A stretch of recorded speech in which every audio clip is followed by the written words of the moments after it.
Hello नमस्कार दोस्तों। मैं सचिन पाल स्वागत करता हूं आपके अपने प्लेटफॉर्म नॉलेज की स्टोन पर। उम्मीद करता हूं कि आप सभी स्वस्थ होंगे और अच्छे होंगे और आपकी तैयारी भी बढ़िया चल रही होगी। देखो, आज की इस वीडियो में हम बात करने वाले हैं, क्योंकि आपको पता ही होगा कि अभी दिल्ली पुलिस का जो AWO ठीक और TPO का नोटिफिकेशन आ चुका है।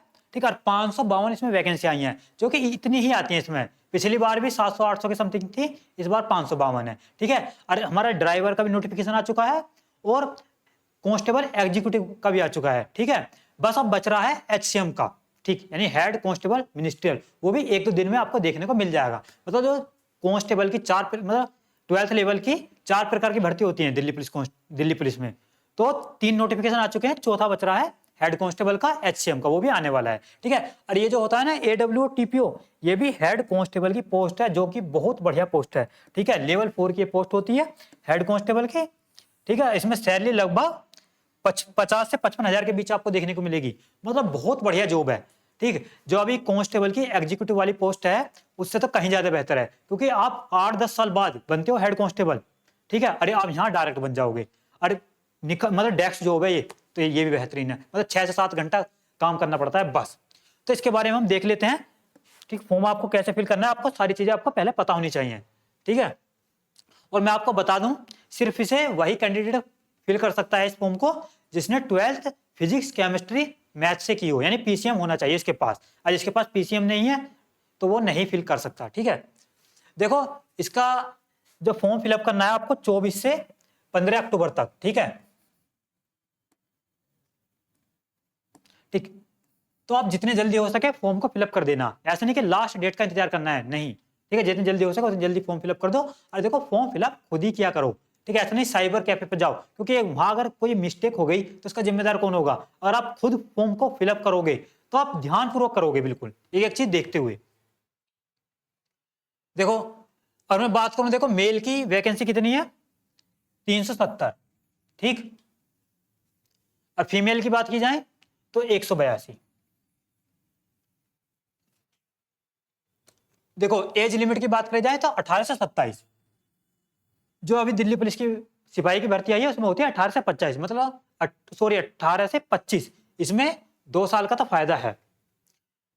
ठीक, और OBC के लिए 3 साल का रिलैक्सेशन मिलेगा और SC ST के लिए 5 साल का मिलेगा। जो कि आगे देखो यही दे रखा है, नहीं SC ST के लिए कितना, 5 साल का, और OBC के लिए 3 साल का। मतलब 18 से 30 OBC के लिए और 18 से 32 SC ST के लिए। देखो, अगर किसी के मतलब फादर दिल्ली पुलिस में हैं तो उन्हें हाइट में भी रिलैक्सेशन मिलेगा, कितना, 5 सेंटीमीटर का। ठीक, और चेस्ट में भी उन्हें 5 सेंटीमीटर का रिलैक्सेशन मिलेगा, जिनके पापा दिल्ली पुलिस में ऑलरेडी हैं। देखो, अगर मैं सर्टिफिकेट की बात करूं, यानी OBC SC ST के जो सर्टिफिकेट है, ध्यान रखना है 15 अक्टूबर से पहले के बने होने चाहिए। ठीक है, इस बात का ध्यान रखना, अगर आपका बना नहीं है तो जल्दी से जल्दी बनवा लो। और खासकर EWS वाले यानी कि 25 से 26 का बनवाना है आपको, 2025 से 26 का सर्टिफिकेट। देखो, जिनके पास NCC है उन्हें बहुत ज्यादा बेनिफिट होता है इसमें दिल्ली पुलिस में, क्योंकि 5% का उन्हें क्या मिलेगा, मार्क्स, मतलब 5% मार्क्स सीधे सीधे कह सकते हैं, मतलब 100 नंबर का पेपर है। तो जिनके पास C सर्टिफिकेट है, ठीक, उन्हें 5 नंबर मिलेंगे। जिनके पास B सर्टिफिकेट है उन्हें 3 नंबर का फायदा मिलेगा, और जिनके पास A सर्टिफिकेट है उन्हें 2 नंबर का फायदा मिलेगा। तो देख सकते हैं कितना बड़ा फायदा है। मतलब जिनके पास C सर्टिफिकेट है सीधे 5 नंबर उनके ऐड हो जाएंगे। अब देखो, ये हालांकि हर किसी के लिए नहीं है। अगर किसी ने डिग्री या डिप्लोमा किया है किससे, राष्ट्रीय रक्षा यूनिवर्सिटी से, तो उन्हें भी फायदा होगा। यानी कि अगर उनके पास डिस्टिंक्शन है तो 5%, यानी 5 नंबर का फायदा। फर्स्ट क्लास है तो 4%, यानी 4 नंबर का फायदा। सेकंड क्लास है तो 3%, यानी 3 नंबर का फायदा। और पास क्लास यानी खाली पास है तो 2 नंबर, यानी 2% का फायदा मिलेगा। ठीक है, राष्ट्रीय रक्षा यूनिवर्सिटी। अब बात कर लेते हैं, देखो इसका एग्जाम प्रोसेस क्या है, ये डिफरेंट होता है, ठीक, एग्जीक्यूटिव वाले से। तो देखो, सबसे पहले तो इसमें क्या होएगा, एक एग्जाम होएगा कंप्यूटर बेस्ड टेस्ट, ठीक, 100 नंबर का। और यही इंपॉर्टेंट है आपके लिए, क्योंकि अगर आपने ये ही पास कर दिया तो आगे सारी चीज क्वालिफाइंग है। ठीक है, और वो ज्यादा ऐसा नहीं कि बहुत ज़्यादा डिफिकल्ट है, नहीं। फिर फिजिकल, ये तो क्वालिफाइंग होगा ही, ठीक। फिजिक, और मैं बात करूँ, देखो इसमें होता है ट्रेड टेस्ट, ये अभी आगे मैं बताऊंगा इसके बारे में, ये भी क्वालिफाइंग है, ठीक। नॉर्मल सी चीजें आसानी से हो जाता है। फिर होता है इसमें देखो एक कम, मतलब आप पर सीधी सी बात है, मतलब टाइपिंग भी आनी चाहिए, ज्यादा नहीं, 14-15 वर्ड पर मिनट की, ठीक है। और थोड़ा सा MS वर्ड, MS एक्सेल, ठीक, ये चीजें आपको भी आनी चाहिए, इनका भी एक टेस्ट होता है, बस वो सब चीजें क्या क्वालिफाइंग है। देखो अब हम बात कर लेते हैं जो हमारा कंप्यूटर बेस्ड एग्जामिनेशन होगा, यही ज्यादा इंपॉर्टेंट है, ठीक है। इसमें ही आपको सबसे ज्यादा मेहनत करनी है और इसमें ही मैक्सिमम स्कोर लाना है, क्योंकि फाइनल मेरिट इसी के बेस पर बनेगी। तो आप देख सकते हैं, और मैं जीके की बात करूं, ठीक, यानी जनरल अवेयरनेस, इसमें आपको 20 क्वेश्चन दिखेंगे 20 मार्क्स के, ठीक है। और साइंस की बात करूं, देखो साइंस का इसमें वेटेज होता है अलग से, और इसमें साइंस भी अच्छी खासी पूछी जाती है, ठीक। साइंस में इसमें बायो नहीं आती, यानी फिजिक्स और केमिस्ट्री, बस दो ही चीज आती हैं। तो 25 क्वेश्चन आएंगे, ठीक, 25 नंबर के, ठीक। और मैं बात करूं देखो मैथ के, देखो यहाँ 25 क्वेश्चन है 25 नंबर के, मतलब जो एग्जीक्यूटिव कांस्टेबल का जो एग्जाम होता है उसमें ओनली 15 क्वेश्चन आते हैं, और यहाँ देख सकते हैं 25, और इसमें एडवांस मैथ भी आता है, ठीक है, एडवांस मैथ, तो इसमें मैथ का वेटेज अच्छा खासा है, ठीक है। अब रीजनिंग की बात करी जाए तो 20 क्वेश्चन 20 मार्क्स के, ठीक। कंप्यूटर की बात की जाए तो 10 क्वेश्चन 10 मार्क्स के, ये सेम वही हैं जैसे नॉर्मल सिपाही भर्ती में आते हैं कंप्यूटर क्वेश्चन। तो कह सकते हैं हमारे 100 क्वेश्चन आएंगे, ठीक, 100 नंबर के, 90 मिनट हमें टाइम मिलेगा, और इसमें नेगेटिव मार्किंग है, ठीक है, 0.25 मार्क्स, यानी कि 1/4 की नेगेटिव मार्किंग है। पिछली बार तो नहीं थी AWO TPO में, इस बार है नेगेटिव मार्किंग।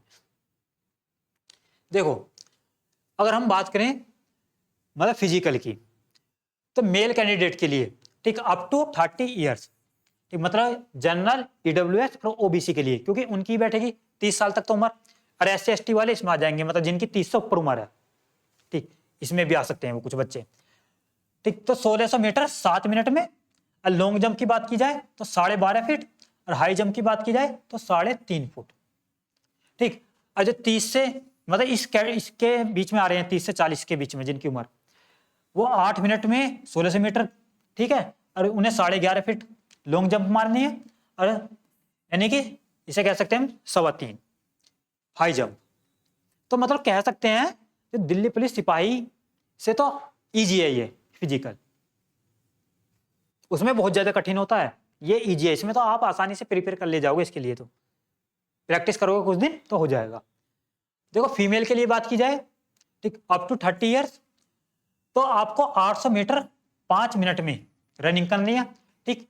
लॉन्ग जंप की बात की जाए तो 9 फीट, हाई जंप 3 फीट, ठीक है।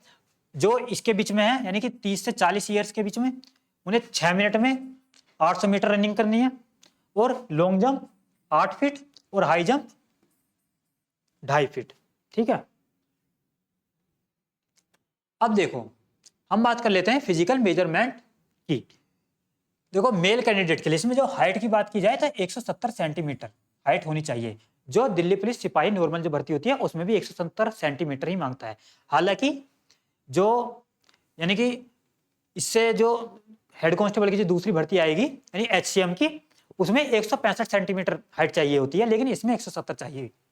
5 सेंटीमीटर का रिलैक्सेशन मिलेगा इन कैंडिडेट को, मतलब जो हिल एरिया से बिलोंग करते हैं, ठीक है। और चेस्ट की बात की जाए तो 81 सेंटीमीटर बिना फुलाए और फुलाकर 85 सेंटीमीटर, यानी 4 सेंटीमीटर का एक्सपेंशन चाहिएगा। फीमेल के लिए बात की जाए तो देखो 157 सेंटीमीटर हाइट चाहिए, और 5 सेंटीमीटर का रिलैक्सेशन किन्हें मिलेगा, जो हिल एरिया से बिलोंग करते हैं कैंडिडेट, ठीक है, देख लेना यहाँ पर, ठीक। हाइट की मतलब फीमेल की कोई चेस्ट का मेजरमेंट नहीं किया जाता है। देखो ट्रेड टेस्ट ये क्वालिफाइंग है बस, इसमें क्या है, रीडिंग एंड डिक्टेशन। डिक्टेशन मतलब इमला, ठीक है।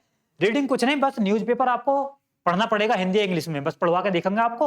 और ये डिक्टेशन की बात की जाए तो ये भी हिंदी या इंग्लिश में आपको लिखना पड़ेगा, मतलब वो बोलेंगे माइक में, आपको लिखना पड़ेगा। अगर आप 50% शब्द भी ठीक लिख पाए तब भी आप क्वालिफाइंग कर जाओगे। ये कोई ऐसा नहीं है बहुत ज्यादा डिफिकल्ट है, इजी है, ये हर कोई पास कर लेता है इसे। ठीक, अब देखो हम बात कर लेते हैं कंप्यूटर के बारे में। कंप्यूटर मैंने बताया टाइपिंग होनी चाहिए, टाइपिंग नॉर्मल सी है। ठीक, यहां भी देख सकते हो 200 वर्ड्स 15 मिनट में, मतलब लगभग 13-14 वर्ड पर मिनट की टाइपिंग होनी चाहिए बस। ठीक है, और देखो आप पर ये MS वर्ड और MS पावर पॉइंट और MS एक्सेल ये चीजें आप पर आनी चाहिए। ठीक, इसका भी टेस्ट होगा और इनमें से आप कह सकते हो मतलब अगर आपने 10 में से 6 भी सही कर दिए, यानी इसमें भी और इसमें भी आपने 10 में से 6 का सही कर दिया और इसमें भी आपने 10 में से 6 सही कर दिए, तो आप क्वालिफाइंग कर जाओगे। और ये कोई ज्यादा डिफिकल्ट नहीं है, इजी है ये भी। ठीक, मेन चीज इसमें क्या होता है, जो एग्जाम होता है कंप्यूटर बेस्ड एग्जाम, ठीक है, वो बहुत ज्यादा इंपॉर्टेंट है, तो उसे आपको पास करना है बस। ये तो नॉर्मल सी चीज है, आप इन्हें आराम से तैयारी भी करोगे तब भी ये क्वालिफाइंग कर जाओगे। ये सब चीज क्या है, क्वालिफाइंग। ठीक है, और मैंने आपको बता ही दिया कि हेड कांस्टेबल की जॉब है यानी लेवल 4 की, तो लगभग इसकी जो सैलरी इन हैंड जो पहली सैलरी बैठेगी वो आपकी 45,000 के सॉरी 45 नहीं, 45 तो उसकी होती है नॉर्मल सिपाही जो होते हैं एग्जीक्यूटिव वाले। ठीक, यानी इसकी 55,000 के आसपास आपकी सैलरी आएगी, पहली सैलरी। ठीक है, तो बहुत बढ़िया चांस है आपके पास, इसे बिल्कुल भी मिस नहीं करना है। ठीक है, तो अब बताना वीडियो कैसी लगी है।